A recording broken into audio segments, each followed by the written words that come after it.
أعشاق الكالتشو في كل مكان، أهلا وسهلا بكم. حلقة جديدة وخاصة هذه المرة لمعرفة كل ما تريدون معرفته عن مدرب روما الحالي كلاوديو رانييري وعن المدرب المقال إيفان يوريتش.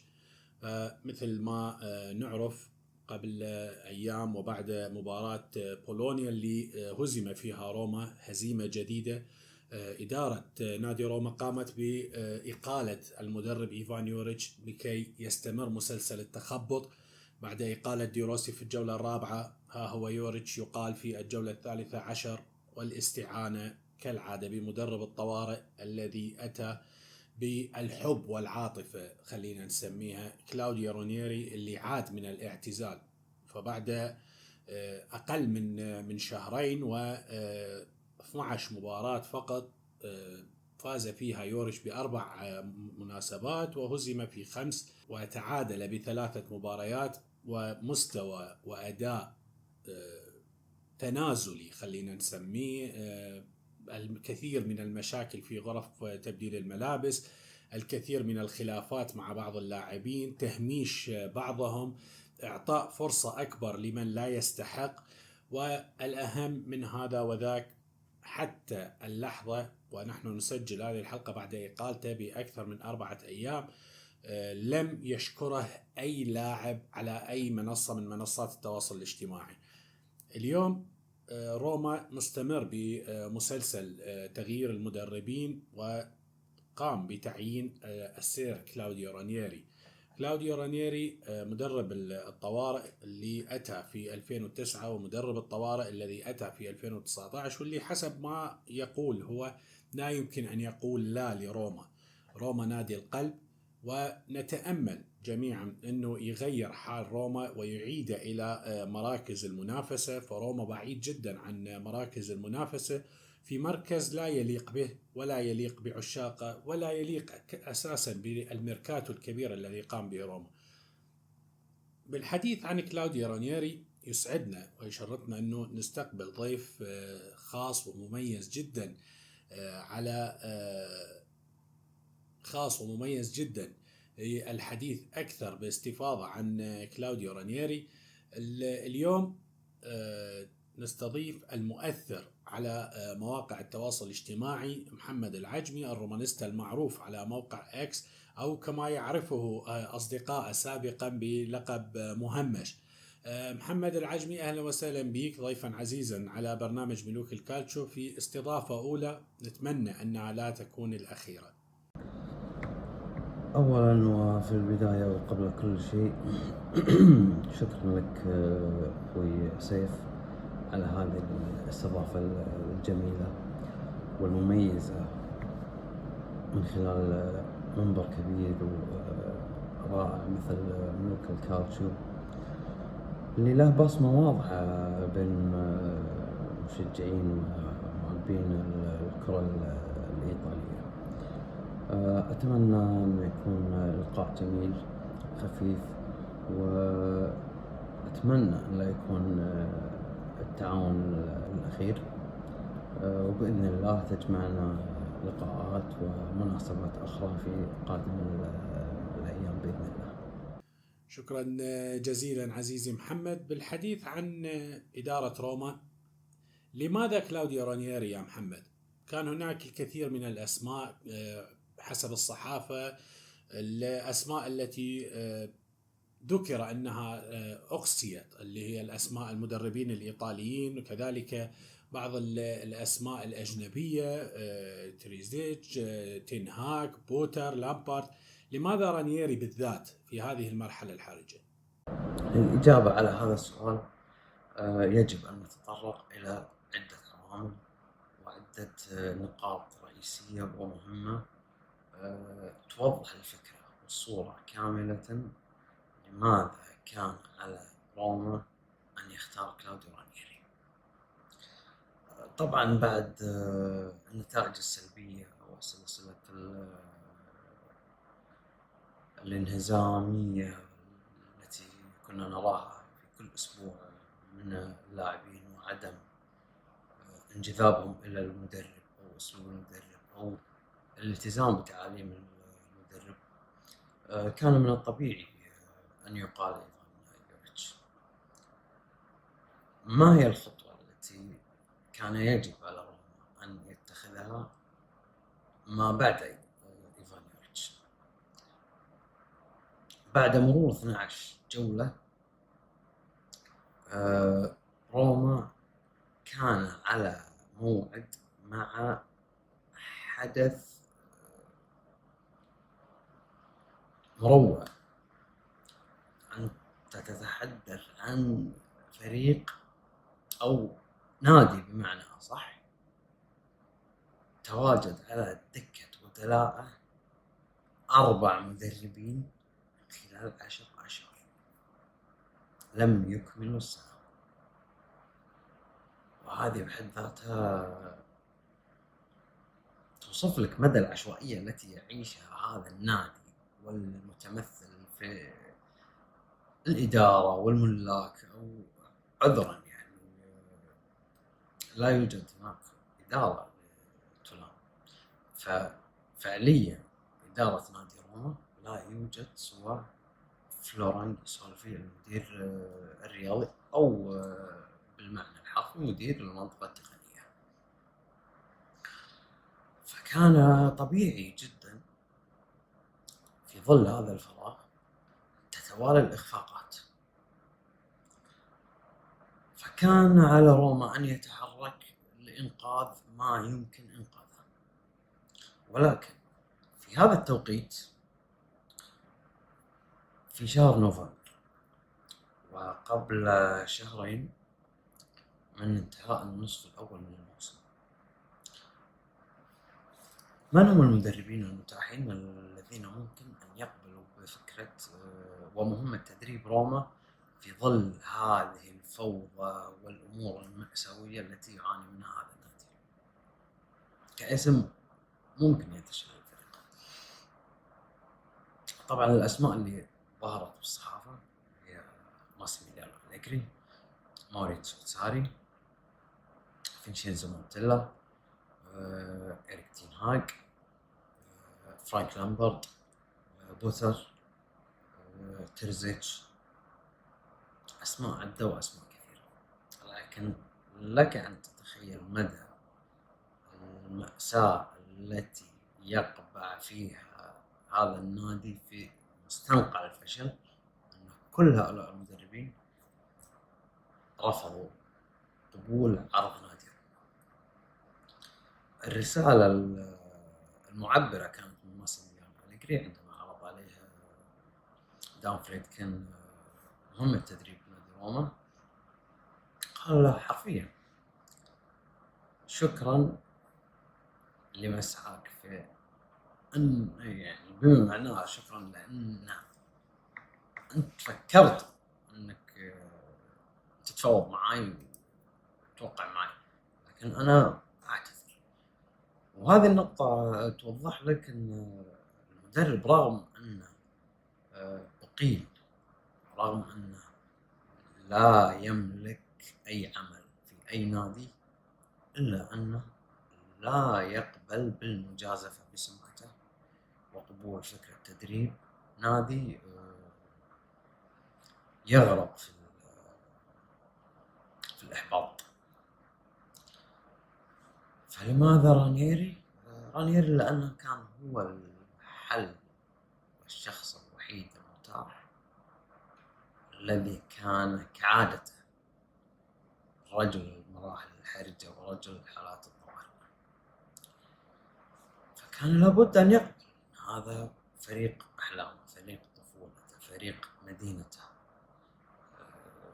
المعلومة التي لا يعلم عنها الكثير. كلاوديو رانييري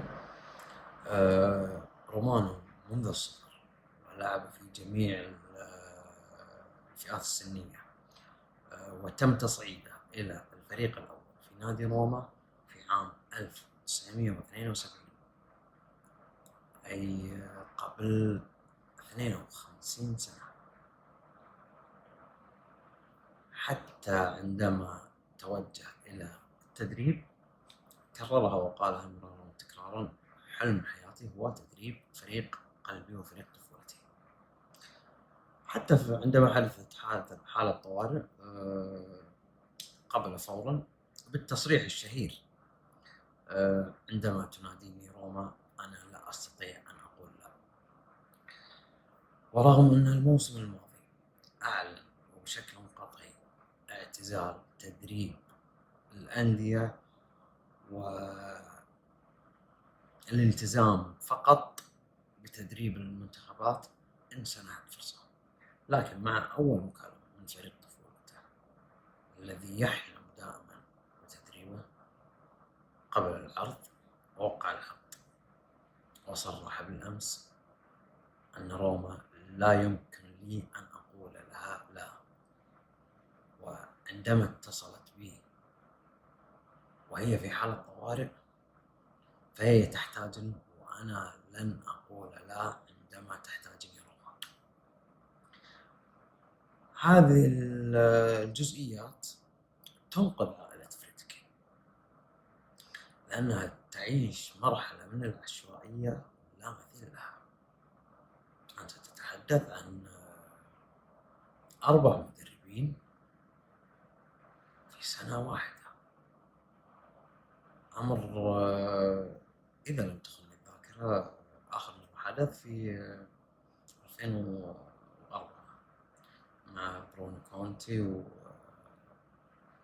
وديل وبرانديلي، إذا لم تخن الذاكرة. فتخيل أنت 20 سنة، بعد 20 سنة تعود إلى سيناريو، لا أقول سيناريو بل واقع. أنت حاليا يفصلك 3 نقاط فقط عن مراكز الهبوط. إن لم تتفادى الوضع وتحاول إصلاح ما أفسده قبلك سيكون موسم كارثي بمعنى الكلمة، رغم أنك امتلكت أعظم ميركاتو في تاريخ النادي، لكن لم يحدث شيء. لم يكن الميركاتو إيجابيا بقدر ما كان سلبيا، كان نذير شو. فالآن هذه مرحلة كلاوديو رانييري. جميل جميل جدا طبعا، ومن غير رانييري يأتي في هكذا ظروف. طيب محمد، ما الذي ممكن أن يضيف كلاوديو رانييري لهذا الفريق؟ الفريق كما نعلم محطم نفسيا بعد سلسلة من النتائج السلبية. تكتيكيا هناك الكثير من النقاط عليه. خلينا نتجنب الآن الحديث عن الناحية التكتيكية. ما الذي ممكن أنه يضيف كلاوديو رانييري لهذا الفريق؟ وهل تتوقع وأنه سوف يقصي بعض اللاعبين أم سيعطي فرصة للاعبين آخرين، أم ماذا بالضبط ينتظر روما في المرحلة القادمة؟ كلاوديو رانييري من الأمور المعروفة عن كلاوديو رانييري أنه رجل متزن وعقلاني ومنطقي، لا يقدس الفكرة بقدر ما يسعى دائما إلى تحقيق الأهم وإنجاز المهم. فعنده الأمر بالكيف لا بالكم. فإذا ظهر أمامي عنصر مثل ما رأينا في الأيام السابقة مع مانشيني وبلغريني وكريستانتي، لا أعتقد أنه سيحظى بفرصة مثل ما حظي مع المدربين الآخرين. فكلاوديو رانييري في مرحلة حرجة، فهو يعلم ويدرك تماما أن هذه مرحلة طوارئ يجب أن ينتشل فيها الفريق من عمق المستنقع، فلا يوجد أي فرصة ولا أي مجال للمجاملة أو التجربة. ممتاز، نتمنى التوفيق طبعا لروما. السؤال الآن خلينا نكون من الناحية التكتيكية. الخطة اللي يفضلها كلاوديو رانييري، اللاعبين اللي ممكن أن يأخذون فرصة أكبر من ما كان عليه أيام إيفان يوريتش وقبل دي روسي، لاعبين معينين أمثال بلغريني كريستانتي ومانشيني عليهم الكثير من علامات الاستفهام. هل تتوقع إقصائهم؟ هل تتوقع إعطائهم فرصة جديدة؟ وأن يتألقون كما حدث في الفترة الماضية عندما استلم دي روسي في الموسم الماضي بداياته، تألق بيليغريني وكريستانتي، أم أنه لا فائدة مرجوة من هؤلاء اللاعبين؟ الثلاثي اللي مانشيني وبلغريني وكريستانتي هل سيحظون بفرصة مثل ما حظوا مع المدربين الآخرين؟ أمر يحتمل الإيجاب والسلب. فاللاعبين إذا تغير مستواهم مثل ما حدث في التغير الشامل والرهيب في مستوى لورينزو بلغريني بعد إقالة جوزيه مورينيو وتعيين دانييل دي روسي، فكان لزاما على دانييل دي روسي أن يعتمد عليه كعنصر أساسي نظرا لما قدمه على أرض الملعب. إذا تكرر السيناريو مع هذا الثلاثي قد تتم استمراريتهم في تشكيلة الفريق، لكن إذا استمروا على نفس المنوال أعتقد أن دكة البدلاء تنتظرهم. هل هناك لاعبين سيحملون فرص جديدة مع كلاوديو رانييري؟ أعتقد نعم، وأبرزهم ماتس هاملز قائد حقيقي في خط الدفاع الذي يعاني كثيرا من هذا الموسم معه، فهو أحوج ما يكون إلى قائد ومدافع مميز مثل ماتس هاملز. أعتقد أن دال سيحمل الفرصة مع رانييري. سعود عبد الحميد رغم أن الكثيرين لا يراه لاعب مميز، إلا أن المنطق يقول أنه أفضل من تشيلك. وإذا عدنا بالواقع إلى السنة الماضية، الموسم الماضي، سنجد أن المباريات التي شارك فيها تشيلك بشكل أساسي تعد على الأصابع. لماذا؟ لأن كان هناك أكثر من لاعب في هذه الخانة. شيلك أصبح عنصر أساسي هذا الموسم نظرا لقلة المنافسة في هذا المركز.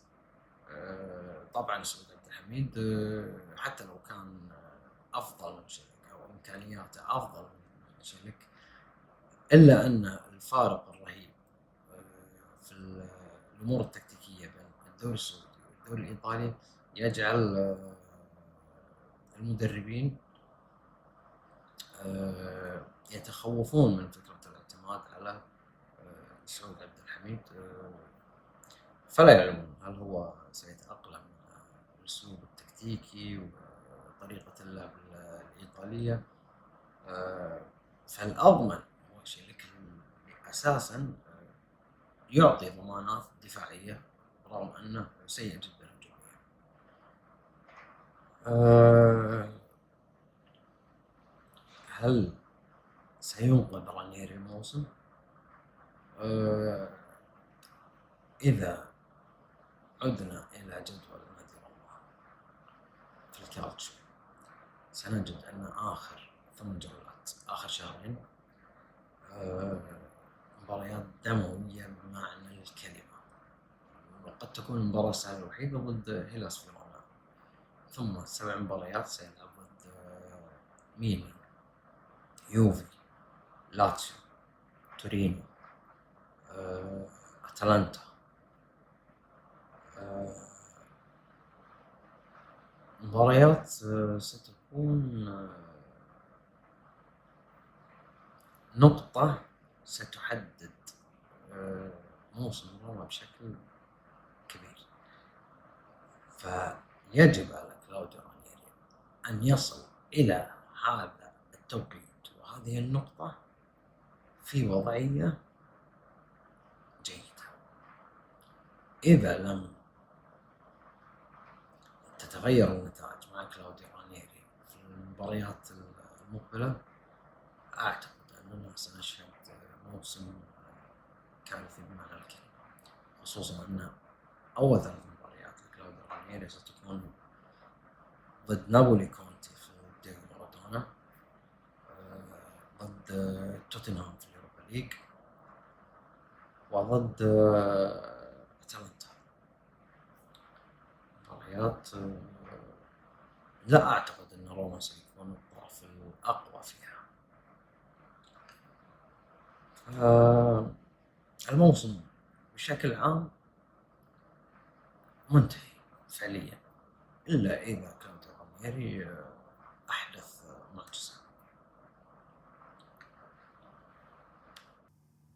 في النهاية لا يسعني إلا أن أشكرك عزيزي محمد، وحاب أنه أترك لك المايك لكي تقدم لنا مقترح أو نصيحة أو رسالة لعشاق برنامج ملوك الكالتشو، لعشاق روما في كل مكان. شكرا لك أخوي سيف على إتاحة هذه الفرصة لنا من خلال هذا المنبر الكبير، المنبر المميز في كرة القدم الإيطالية. سعدت جدا بظهوري معك والحديث عن روما ووضعيتها والأزمة التي تعصف بجميع أروقة النادي. أشكرك مرة أخرى، وأتمنى أن تواصل على نفس الوتيرة المميزة التي تظهر لنا الكالتشو بطريقة مختلفة، ودائما في كل ظهور وفي كل إطلالة تكون مثري للمتابع وعقلية المتابع، فلا يخرج من الحلقة إلا والاستفادة في جيبه. أشكرك مرة أخرى أخوي سيف، وأشكر طاقم عملك، وبإذن الله نلتقي في مناسبات أخرى. شكرا لك. شكرا لكل كلماتك الجميلة حبيبي محمد، أسعدتني وشرفتني بهذا اللقاء. شكرا على قبولك الدعوة، ونتمنى أنه هذه الحلقة تنال إعجاب الرومانيستا العرب في كل مكان. الرومانيستا العرب أيضا أحب أنه أضع لكم في الوصف حسابات أخونا محمد العجمي، تابعوه لأنه حسابه يستحق المتابعة. ولا تنسون أيضا أنه تشيرون هذه الحلقة في كل مكان، تدعمونا باللايك، علقوا لنا عن وضع روما الحالي وتوقعاتكم للمرحلة القادمة مع كلاوديو رانييري. ومن الآن حتى نراكم في الحلقة القادمة التي ستكون مميزة جدا، انتظروها. دمتم بألف خير.